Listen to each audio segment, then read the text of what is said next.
ನಮಸ್ತೆ ಸ್ನೇಹಿತರೆ, ಇವತ್ತು ನಾವು ತೃತೀಯ BA ರಾಜ್ಯಶಾಸ್ತ್ರ ಸಾರ್ವಜನಿಕ ಆಡಳಿತದಲ್ಲಿ ಒಂದು ಮುಖ್ಯವಾದ ಪ್ರಶ್ನೆಯ ವಿವರಣೆಯನ್ನು ತಿಳ್ಕೊಳ್ಳುವ. ಸಾರ್ವಜನಿಕ ಆಡಳಿತ ಮತ್ತು ಖಾಸಗಿ ಆಡಳಿತಕ್ಕೆ ಇರುವಂತಹ ವ್ಯತ್ಯಾಸಗಳೇನು ಅಂತ ನಾವು ಓದ್ಕೊಳ್ಬೇಕು. ಸಾರ್ವಜನಿಕ ಆಡಳಿತ ಮತ್ತು ಖಾಸಗಿ ಆಡಳಿತ ಯಾವ ರೀತಿಯ ವ್ಯತ್ಯಾಸಗಳಿದೆ, ಅದಕ್ಕೆ ಕೆಲವೊಂದು ಪಾಯಿಂಟ್ಸ್ಗಳನ್ನು ಕೊಟ್ಟಿದ್ದಾರೆ. ಅದರ ಮುಖಾಂತರ ನಾವು ಆ ಒಂದು ವ್ಯತ್ಯಾಸಗಳನ್ನು ತಿಳಿತಾ ಹೋಗುವ. ನಿಗದಿತ ನೀತಿ ನಿಯಮಗಳು ಹಾಗೂ ಕಾರ್ಯಕ್ರಮಗಳು, ಅದರ ನಿರ್ವಹಣೆ ಸರಕಾರದಿಂದ ನಿರ್ವಹಿಸಲ್ಪಟ್ಟರೆ ಸಾರ್ವಜನಿಕ ಆಡಳಿತವೆಂದು, ಮತ್ತು ಅದೇ ಕಾರ್ಯಕ್ರಮಗಳು ಖಾಸಗಿ ಸಂಸ್ಥೆಗಳಿಂದ ಮಾಡಲ್ಪಟ್ಟರೆ ಅದು ಖಾಸಗಿ ಆಡಳಿತ. ಈಗ ಯಾವುದೇ ಒಂದು ಕಾರ್ಯಕ್ರಮ, ಯಾವುದೇ ಒಂದು ನಿಯಮ ಒಂದು ಸರಕಾರದ ಮೂಲಕ ನಿರ್ವಹಿಸ್ತಾ ಇದ್ದಾರೆ, ಸರಕಾರದ ಮೂಲಕ ಆಗ್ತಾ ಇದೆ ಅಂತ ಹೇಳಿದರೆ ಅದು ಸಾರ್ವಜನಿಕ ಆಡಳಿತ. ಒಂದು ವೇಳೆ ಯಾವುದೇ ಒಂದು ಕಾರ್ಯಕ್ರಮ, ಯಾವುದೇ ಒಂದು ನಿಯಮ ಖಾಸಗಿಯಾಗಿ ನಡೀತಾ ಹೋದರೆ ಅಥವಾ ಖಾಸಗಿ ಸಂಸ್ಥೆಯವರು ನಡೆಸಿಕೊಂಡು ಹೋದರೆ ಅದು ಖಾಸಗಿ ಆಡಳಿತ ಆಗಿರ್ತದೆ. ಇದರಲ್ಲಿ ಅನೇಕ ವ್ಯತ್ಯಾಸಗಳನ್ನು ಕೊಟ್ಟಿದ್ದಾರೆ ಅವರು.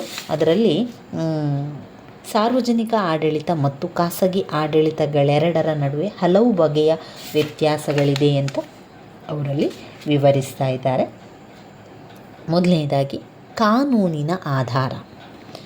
ಮೊದಲು ಫಸ್ಟ್ ಪಾಯಿಂಟ್, ಕಾನೂನಿನ ಆಧಾರ. 2 ಆರ್ಥಿಕ ಕ್ಷೇತ್ರ. 3 ಪ್ರಯೋಗಗಳು. 4 ಪ್ರಯೋಗಗಳು. 5 ಕೌಶಲ. 6 ಸಮಸ್ಯೆಗಳು. 7 ಬಳಕೆದಾರರ ಮೇಲಿನ ಹೊರೆ. ಇನ್ನು ಅದರಲ್ಲಿ ವ್ಯತ್ಯಾಸಗಳನ್ನು ಕೂಡ ಕೊಟ್ಟಿದ್ದಾರೆ. ಮೊದಲನೇದಾಗಿ ಸಾಮ್ಯತೆ. ಮೊದಲನೇದಾಗಿ ಕೊಟ್ಟಿರುವಂಥದ್ದು ಸಾಮ್ಯತೆ, ನಂತರ ಕೊಟ್ಟಿರುವಂಥದ್ದು ವ್ಯತ್ಯಾಸಗಳು. ರಾಜಕೀಯ ನಿರ್ದೇಶನ, ಉದ್ದೇಶ, ಕಾರ್ಯಕ್ಷೇತ್ರ, ಸೇವೆಯ ಬೆಲೆ, ಜವಾಬ್ದಾರಿ, ಕಾರ್ಯವಿಧಾನ, ದಕ್ಷತೆ, ಭದ್ರತೆ, ಶಿಸ್ತು ಹಾಗೂ ಚುರುಕುತನ. ಮೊದಲನೆಯದಾಗಿ ಸಾರ್ವಜನಿಕ ಆಡಳಿತ ಹಾಗೆ ಖಾಸಗಿ ಆಡಳಿತದ ನಡುವೆ ಇರುವಂತಹ ಸಾಮ್ಯತೆಯ ಬಗ್ಗೆ ತಿಳ್ಕೊಳ್ಳುವ. ಮೊದಲನೇದಾಗಿ ಕಾನೂನಿನ ಆಧಾರ.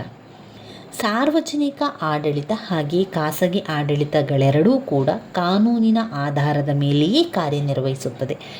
ಸಾರ್ವಜನಿಕ ಸಂಸ್ಥೆಗಳು ತಮ್ಮ ಕಾರ್ಯನಿರ್ವಹಣೆಗೆ ಸಂವಿಧಾನದಿಂದ ಮುಖ್ಯ ಕಾರ್ಯನಿರ್ವಾಹಕರಿಂದ ಅಧಿಕಾರವನ್ನು ಪಡೆಯುತ್ತದೆ. ಖಾಸಗಿ ಸಂಸ್ಥೆಗಳು ಸಹ ಕಾನೂನಿಗೆ ಅನುಸಾರವಾಗಿ ಕಾರ್ಯನಿರ್ವಹಿಸುತ್ತದೆ. ಇವೆರಡು ಸಂಸ್ಥೆಗಳ ಕಾರ್ಯಚಟುವಟಿಕೆಗಳು ಕಾನೂನಿನ ನಿಯಂತ್ರಣಕ್ಕೊಳಪಟ್ಟಿರುತ್ತದೆ. ಸರಕಾರಿ ಸಂಸ್ಥೆಗಳು ಶಾಸಕಾಂಗಕ್ಕೆ ಜವಾಬ್ದಾರಿಯುತವಾಗಿ ಕಾರ್ಯನಿರ್ವಹಿಸಿದರೆ ಖಾಸಗಿ ಸಂಸ್ಥೆಗಳಲ್ಲಿ ಈ ರೀತಿಯ ಹೊಣೆಗಾರಿಕೆಯನ್ನು ಕಾಣಲಾಗುವುದಿಲ್ಲ. ಇನ್ನು 2 ಆರ್ಥಿಕ ಕ್ಷೇತ್ರ. ಸಾರ್ವಜನಿಕ ಮತ್ತು ಖಾಸಗಿ ಸಂಸ್ಥೆಗಳೆರಡೂ ಕೂಡ ದೇಶದಲ್ಲಿ ಆರ್ಥಿಕ ಕ್ಷೇತ್ರದಲ್ಲಿ ಸಾರ್ವಜನಿಕರ ಇಚ್ಛೆ ಮತ್ತು ಬಯಕೆಗಳನ್ನು ತಮ್ಮದೇ ಆದ ರೀತಿಯಲ್ಲಿ ಮಾಡ್ತಾ ಇರ್ತಾರೆ. ಈ ಒಂದು ಕಾರಣದಿಂದಾಗಿ ಬೇಕಾದಂತಹ ವಸ್ತುಗಳನ್ನು ಸಮಾಜದಲ್ಲಿ ಉತ್ಪಾದಿಸಿ ಉಪಯುಕ್ತ ಪಾತ್ರವನ್ನು ವಹಿಸುತ್ತದೆ. ಸಾರ್ವಜನಿಕ ಕ್ಷೇಮಾಭಿವೃದ್ಧಿ ಕಾರ್ಯಗಳನ್ನು ನಿರ್ವಹಿಸುವುದರ ಜೊತೆಗೆ ರಾಜ್ಯದ ತಮ್ಮ ಪಾಲಿನ ಕೊಡುಗೆಯನ್ನು ಕೂಡ ನೀಡುತ್ತದೆ. 3ನೇದು ಪ್ರಯೋಗಗಳು. ಕೈಗಾರಿಕೆ ಮತ್ತು ವ್ಯವಸಾಯದ ಕ್ಷೇತ್ರಗಳಲ್ಲಿ ಪ್ರಯೋಗಗಳನ್ನು ನಡೆಸಿ ಅವುಗಳ ಫಲಿತಾಂಶವನ್ನು ಸಾರ್ವಜನಿಕ ಹಾಗೂ ಖಾಸಗಿ ಸಂಸ್ಥೆಗಳೆರಡೂ ಕೂಡ ಉಪಯೋಗಿಸಿಕೊಳ್ಳುವಂಥದ್ದು. ಈ ಕಾರಣದಿಂದಾಗಿ ಬೇಕಾದಂತಹ ಅಗತ್ಯ ವಸ್ತುಗಳನ್ನು ಸಮಾಜದಲ್ಲಿ ಉತ್ಪಾದಿಸಿ ಉಪಯುಕ್ತ ಪಾತ್ರವನ್ನು ವಹಿಸುತ್ತದೆ. ಸಾರ್ವಜನಿಕ ಕ್ಷೇಮಾಭಿವೃದ್ಧಿ ಕಾರ್ಯಗಳನ್ನು ನಿರ್ವಹಿಸುವುದರ ಜೊತೆಗೆ ರಾಜ್ಯದ ಆದಾಯಕ್ಕೆ ತಮ್ಮ ಪಾಲಿನ ಕೊಡುಗೆಯನ್ನು ನೀಡುತ್ತದೆ. ಇನ್ನು ಇಲ್ಲಿ ಪ್ರಯೋಗಗಳು ಮತ್ತೊಮ್ಮೆ ಅವರು ಕೊಟ್ಟಿರುವಂಥದ್ದು ನಿಜವಾಗಿ 5ನೇದು. ಇನ್ನು 4ನೆಯ ಒಂದು ಪಾಯಿಂಟ್ಸ್ ಕೌಶಲ. ಒಂದೇ ರೀತಿಯ ಕೌಶಲಗಳು ಖಾಸಗಿ ಮತ್ತು ಸಾರ್ವಜನಿಕ ಆಡಳಿತದಲ್ಲಿ ಕೂಡ ಕಂಡುಬರುತ್ತದೆ. ಕೆಲವು ಸಂದರ್ಭಗಳೇನಾಗ್ತದೆ, ಒಂದೇ ಕೌಶಲ ಉಳ್ಳ ತಜ್ಞರ ಸೇವೆಯನ್ನು ಖಾಸಗಿಯಿಂದ ಸರಕಾರಿ ಸೇವೆಗೂ, ಸರಕಾರಿ ಸೇವೆಯಿಂದ ಖಾಸಗಿ ಸಂಸ್ಥೆಗೂ ವರ್ಗಾವಣೆ ಮಾಡಿಕೊಳ್ಳುವುದರ ಮುಖೇನ ಪರಸ್ಪರ ಅದಲು ಬದಲು ಮಾಡಿಕೊಳ್ಳುವ ಮುಖಾಂತರ ಸೇವೆ ಮತ್ತು ಕೌಶಲವನ್ನು ಉಪಯೋಗಿಸಿಕೊಳ್ಳಬಹುದು. ಉದಾಹರಣೆಗೆ ವೈದ್ಯರಿರ್ಬೋದು, ವಿಜ್ಞಾನಿಗಳಿರ್ಬೋದು, ಸಂಖ್ಯಾಶಾಸ್ತ್ರಜ್ಞರು, ಈ ರೀತಿಯಾಗಿ ಅನೇಕ ಮುಂತಾದವರು ಈ ರೀತಿಯಾಗಿ ಮಾಡುವಂಥದ್ದನ್ನು ಕಾಣ್ಬೋದು. ಇನ್ನು ಸಮಸ್ಯೆಗಳು. 4ನೇ ಪಾಯಿಂಟ್ ಸಮಸ್ಯೆಗಳು. ಸಾರ್ವಜನಿಕ ಹಾಗೆ ಖಾಸಗಿ ಸಂಸ್ಥೆಗಳು ಅನೇಕ ಸಂದರ್ಭಗಳಲ್ಲಿ ಒಂದೇ ತೆರನಾದ ಹಲವು ಸಮಸ್ಯೆಗಳನ್ನು ಕಾಣಬಹುದು. ಸಾಲದ ರೂಪದಲ್ಲಿ, ಹಣ ತರುವಲ್ಲಿ, ವಿದೇಶಿ ವಿನಿಮಯ ಹೊಂದಾಣಿಕೆಯಲ್ಲಿ ಮತ್ತು ಸೇವಾ ಸಿಬ್ಬಂದಿ ವ್ಯವಸ್ಥೆಗಳಾದ ಅಧಿಕಾರ ಶ್ರೇಣಿ, ದೈನಂದಿನ ಶಿಸ್ತು, ಅರ್ಹತಾ ತತ್ವ, ಬಡ್ತಿ ಹಾಗೂ ನಿವೃತ್ತಿ ಸೌಲಭ್ಯಗಳು ಇನ್ನೂ ಮುಂತಾದ ವಿಷಯಗಳಲ್ಲಿ ಒಂದೇ ಬಗೆಯ ಸಮಸ್ಯೆಗಳನ್ನು ಎದುರಿಸಬೇಕಾಗುತ್ತದೆ. 6ನೇ ಪಾಯಿಂಟ್ ಬಳಕೆದಾರರ ಮೇಲಿನ ಹೊರೆ. ಈ ಎರಡೂ ಕ್ಷೇತ್ರಗಳಲ್ಲಿ ಬಳಕೆದಾರನೇ ಹೊರೆಯನ್ನು ಹೊರಬೇಕಾಗುತ್ತದೆ. ಇನ್ನು ವ್ಯತ್ಯಾಸಗಳನ್ನು ನಾವು ನೋಡಿದರೆ, ಸಾರ್ವಜನಿಕ ಆಡಳಿತ ಹಾಗೆಯೇ ಖಾಸಗಿ ಆಡಳಿತ ನಡುವೆ ಇರುವಂತಹ ವ್ಯತ್ಯಾಸಗಳು. ರಿಚರ್ಡ್ ವಾರ್ನರ್ ಅವರ ಪ್ರಕಾರ ಸಾರ್ವಜನಿಕ ಆಡಳಿತಕ್ಕೂ ಖಾಸಗಿ ಆಡಳಿತಕ್ಕೂ ಅನೇಕ ವ್ಯತ್ಯಾಸಗಳಿದೆ. 1. ರಾಜಕೀಯ ನಿರ್ದೇಶನ, 2. ಉದ್ದೇಶ, 3. ಕಾರ್ಯಕ್ಷೇತ್ರ, 4. ಸೇವಾ ಬೆಲೆ, ಜವಾಬ್ದಾರಿ,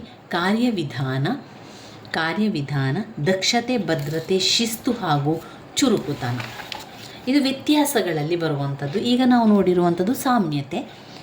ರಾಜಕೀಯ ನಿರ್ದೇಶನ. ಸಾರ್ವಜನಿಕ ಆಡಳಿತ ಯಾವಾಗಲೂ ರಾಜಕೀಯದಲ್ಲಿ ಅದು ಇರುವಂಥದ್ದು. ಯಾಕಂದರೆ ಸರಕಾರ ಅಂತ ಹೇಳಿದ ಕೂಡಲೇ ಅಲ್ಲಿ ಸರಕಾರದಲ್ಲಿರುವಂಥವರು ಎಲ್ಲರೂ ಕೂಡ ಮನುಷ್ಯರಾಗಿರ್ತಾರೆ. ಅಂದರೆ ಅಲ್ಲಿ ಇರುವಂಥವರೆಲ್ಲ ಜನಗಳು ಕೆಲಸಗಳನ್ನು, ಆಡಳಿತಗಳನ್ನು ಮಾಡುವಂಥದ್ದು. ಒಂದು ತುರ್ತು ಪರಿಸ್ಥಿತಿಯಲ್ಲಿ ಮಾತ್ರ ಖಾಸಗಿ ಆಡಳಿತ ರಾಜಕೀಯ ನಿಯಂತ್ರಣಕ್ಕೆ ಒಳಪಡ್ತದೆ. ಸರಕಾರಿ ಆಡಳಿತಾಧಿಕಾರಿಯು ಮುಖ್ಯ ಕಾರ್ಯನಿರ್ವಾಹಕರು ನೀಡುವ ಎಲ್ಲ ಆಜ್ಞೆಗಳನ್ನು ಪಾಲಿಸಬೇಕಾಗ್ತದೆ. ಆದರೆ ಖಾಸಗಿ ಆಡಳಿತದ ಉದ್ದೇಶ ಮತ್ತು ಗುರಿಗಳು ರಾಜಕೀಯ ನಿರ್ದೇಶನವನ್ನು ಅವಲಂಬಿಸಿರುವುದಿಲ್ಲ. ಈಗ ನೀವು ರಾಜಕೀಯ ನಿರ್ದೇಶನ ಅಂತ ಬರುವಂಥದ್ದು ಎಲ್ಲಿ?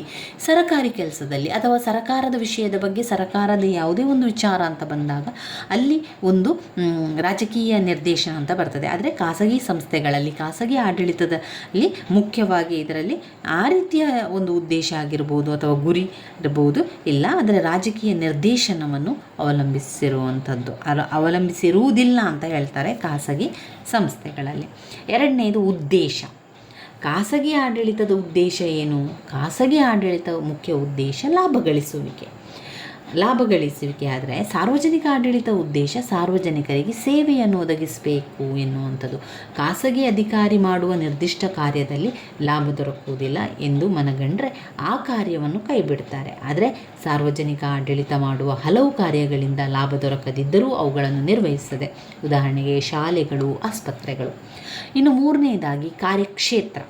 ಮಾಡುವ ಕೆಲಸ ಹಾಗೂ ಕಾರ್ಯಕ್ಷೇತ್ರವನ್ನು ಗಮನಿಸಿದಾಗ ಸಾರ್ವಜನಿಕ ಆಡಳಿತ ಖಾಸಗಿ ಆಡಳಿತಕ್ಕಿಂತ ವ್ಯಾಪಕವಾದದ್ದು. ಸಾರ್ವಜನಿಕ ಆಡಳಿತವು ಮಾನವನ ಬದುಕಿಗೆ ತೀರ ಅವಶ್ಯಕವಾದ ಪ್ರಮುಖ ಕಾರ್ಯಗಳನ್ನು ಕೂಡ ಅದು ಮಾಡ್ತದೆ. ಉದಾಹರಣೆಗೆ ಒಂದು ರಕ್ಷಣೆ ಇರ್ಬೋದು, ಕಾನೂನು ವ್ಯವಸ್ಥೆಯನ್ನು ನೆಲೆಗೊಳಿಸುವುದು. ಖಾಸಗಿ ಆಡಳಿತ ಮಾನವನ ಬದುಕಿಗೆ ತೀರ ಅವಶ್ಯಕವಾದ ಕಾರ್ಯಗಳನ್ನು ಮಾತ್ರ ನಿರ್ವಹಿಸುವುದಿಲ್ಲ. ಉದಾಹರಣೆಗೆ ಬಟ್ಟೆ ಮತ್ತು ಸಕ್ಕರೆ.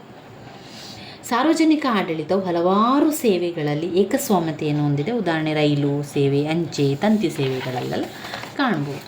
ಇನ್ನು ಸೇವೆಯ ಬೆಲೆ ಅಂತ ಹೇಳಿದ ಕೂಡಲೇ ಸಾರ್ವಜನಿಕ ಆಡಳಿತ ಒದಗಿಸುವ ಸೇವೆಗೂ ಅದಕ್ಕಾಗಿ ಆಗುವ ಖರ್ಚಿಗೂ ನಿಕಟ ಸಂಬಂಧವಿದೆ. ಸೇವೆ ತಲುಪುವ ಖರ್ಚನ್ನು ಮಾತ್ರ ತೆರಿಗೆ ರೂಪದಲ್ಲಿ ಸಾರ್ವಜನಿಕರಿಂದ ಪಡೆಯಲಾಗ್ತದೆ. ಆ ಕಾರಣದಿಂದಾಗಿ ಸರಕಾರದ ಆಯವ್ಯಯ ಯಾವಾಗಲೂ ಕೊರತೆಯಿಂದ ಕೂಡಿರುತ್ತದೆ. ಆದಾಯಕ್ಕಿಂತ ಖರ್ಚು ಹೆಚ್ಚಾಗಿರುತ್ತದೆ. ಆದರೆ ಖಾಸಗಿ ಆಡಳಿತದಲ್ಲಿ ಖರ್ಚಿಗಿಂತ ಆದಾಯವೇ ಹೆಚ್ಚಾಗಿರುವಂಥದ್ದು.